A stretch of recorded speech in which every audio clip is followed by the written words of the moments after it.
Assalamualaikum. Waalaikumsalam. Apakah benar ini dengan keluarga Ibu Intan? Iya benar. Baik Bu, perkenalkan nama saya Pridia Hamdillah. Saya mahasiswa Sekolah Tinggi Ilmu Kesehatan Sukabumi yang sedang praktik di Puskesmas Simpenan. Dari hasil data Puskesmas ya Bu, khususnya untuk Ibu Intan, katanya Ibu Intan itu menderita penyakit dispepsia. Apakah betul? Iya betul, saya menderita penyakit itu. Oh, Ibu sendiri Ibu Intan ya? Iya. Baik Bu, saya kesini akan melakukan penyuluhan untuk memberikan informasi mengenai penyakit dispepsia itu. Waktunya kurang lebih 15 menit ya Bu. Dan untuk tempatnya di sini aja, tidak apa-apa? Tidak apa-apa. Baik, apakah Ibu bersedia? Iya, saya bersedia. Baik Bu, jika Ibu bersedia, kita mulai saja ya Bu. Dalam penyuluhan kali ini, saya membawa leaflet ya Bu. Dan ini ada materi-materi yang sudah saya fotokopi. Jadi ini materi ini saya berikan kepada Ibu. Jadi ketika saya menjelaskan, Ibu bisa membaca materinya juga ya Bu. Baik. Baik Ibu, untuk leafletnya nanti saya akan bagikan di akhir acara ya Bu, supaya Ibu bisa baca lagi di rumah. Sebelum saya memulai penyuluhannya, saya ingin bertanya terlebih dahulu, apakah Ibu tahu apa itu penyakit dispepsia? Sakit perut. Kalau penyebabnya Ibu tahu? Saya kurang tahu penyebabnya. Baik, dari pertanyaan tadi saya lihat Ibu belum terlalu memahami ya apa itu penyakit dispepsia. Oleh karena itu saya akan memberikan informasi dalam penyuluhan kali ini. Semoga dari hasil penyuluhan kali ini Ibu dapat memahaminya apa itu penyakit dispepsia. Baik Ibu, dalam penyuluhan kali ini materi yang akan saya sampaikan itu ada pengertian, ada faktor dan resiko dispepsia, ada penyebab dispepsia, ada tanda dan gejala dispepsia, ada penanganannya itu bagaimana, dan pencegahannya itu bagaimana. Baik Ibu, dari waktu 15 menit itu 10 menit akan saya gunakan untuk menjelaskan materi, dan sisanya akan saya gunakan untuk sesi tanya jawab atau diskusi ya Bu. Baik, langsung saja kita mulai ya Bu. Yang pertama itu saya akan menjelaskan mengenai pengertian dispepsia. Dispepsia itu adalah kumpulan gejala yang menyebabkan rasa tidak nyaman pada perut. Bagaimana Ibu? Apakah Ibu sudah paham apa itu dispepsia? Baik, saya sudah memahaminya. Baik, kita lanjut ya Bu. Kalau Ibu sudah paham, sekarang ada faktor resiko penyakit dispepsia.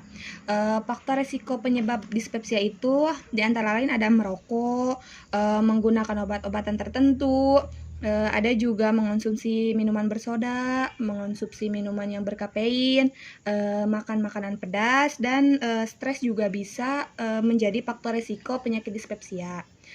Begitu ya Bu, apakah Ibu sudah paham? Iya, saya paham.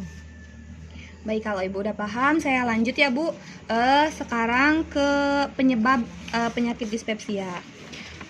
Penyakit dispepsia itu disebabkan oleh banyak hal Bu. Di antaranya ada makan terlalu banyak atau makan terlalu cepat. Kemudian ada makan makanan yang berlemak, makan makanan yang berminyak, makan makanan yang pedas juga bisa menjadi penyebabnya ya Bu.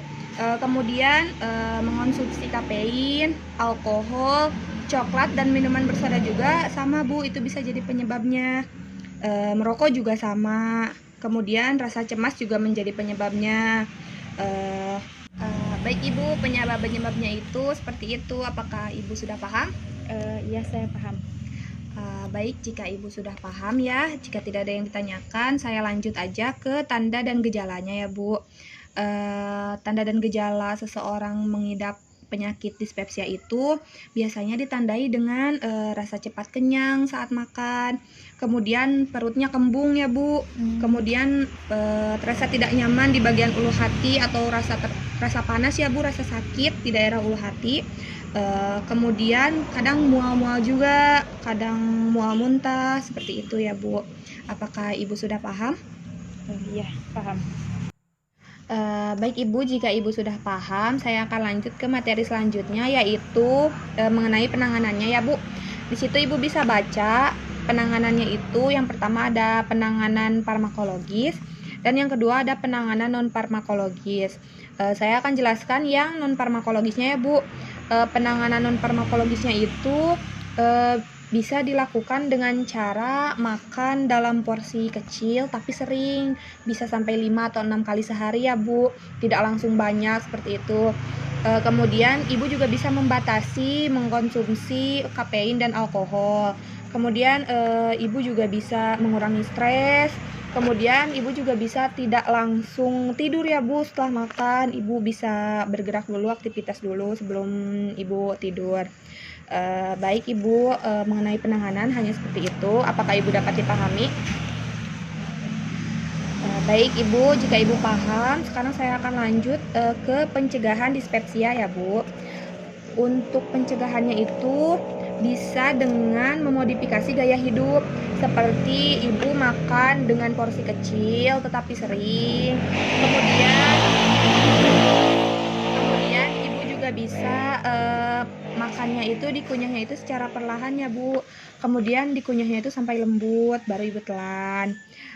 Kemudian Ibu juga bisa seperti tadi ya Bu, menghindari makan makanan yang berlemak, minum minuman yang bersoda, dan bisa juga Ibu berolahraga secara teratur ya Bu.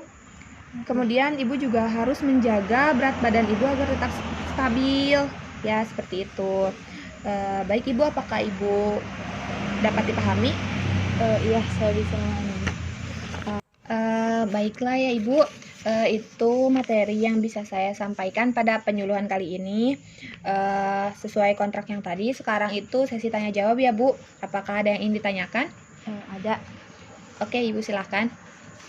Tadi saya kan mendengar di penanganan ada cara penanganan non farmakologis dan farmakologis. Tadi non farmakologis kan sudah dijelaskan ya, cara penanganannya kayak gimana. Nah, kalau yang farmakologisnya itu kayak gimana? Baik, langsung saya jawab ya Bu. Untuk yang penanganan farmakologis itu adalah penanganan dengan menggunakan obat-obatan ya Bu. Obat-obatan yang digunakan itu bisa dengan obat anti nyeri yang aman di lambung seperti paracetamol, seperti itu ya Bu. Jika untuk penanganan non farmakologis kan tadi sudah dijelaskan, non farmakologis itu penanganannya tidak dengan obat-obatan, seperti itu. Apakah sudah paham Bu? Ya baik, saya memahaminya.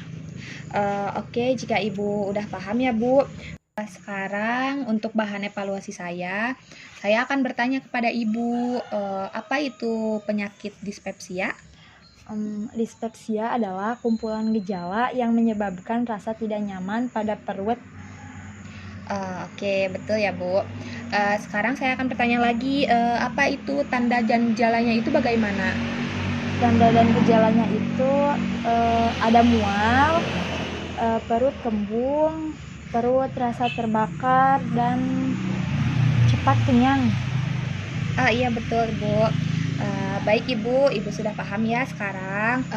Baik Ibu, mungkin lusa saya akan datang lagi ke sini untuk memastikan apakah Ibu sudah sehat atau Ibu sudah melakukan apa yang sudah saya ucapkan ya Bu, mengenai penanganan non farmakologisnya, seperti itu. Kira-kira jika saya kesini lagi jam berapa ya Bu? Bisa kesini pada pukul 10 pagi aja ya. Iya. Baik Ibu, saya akhiri penyuluhan kali ini ya Bu. Terima kasih atas waktunya. Maaf juga mengganggu waktu Ibu ya Bu. Oh ini ya untuk leafletnya. Ibu bisa baca lagi di rumah ya Bu. Iya baik, terima kasih ya. Ya sama-sama. Baik Bu, saya permisi. Assalamualaikum. Waalaikumsalam.